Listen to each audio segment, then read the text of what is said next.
இன்னைக்கு நைட்டு வண்டி ஆல்ட்டு. வாரத்தில் ஏதோ ஒரு நாளோ 2 நாளோ ஆல்ட் ஆகும். சரி இன்னைக்காவது கொஞ்சம் சீக்கிரமா தூங்கலாம். பார்த்தா தூக்கமே வரல.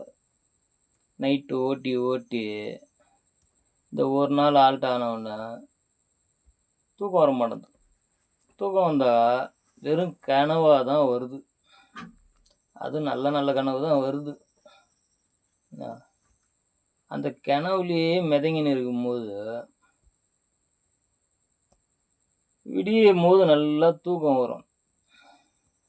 சரி எப்படியா தூங்குவோம்னு சொல்லிட்டு தூங்கும்போது டக்கு டக்குன்னு சத்தம் வரும். என்னடா சத்தம்னு என்னன்னு கேட்டா, டிரைவர் தார்பை ஆகணும், ஏந்திரிங்க, ரோடு இறக்கணும். ஒரு காண்டாகும் பாரு. சத்தியமா அந்த கனவு கனவாகவே போயிடுச்சு. இது என்னன்னு எனக்கு ஒன்றுமே புரியல. அந்த கனவை முழுசாக கூட காண விட மாட்றாங்க. Okay bye.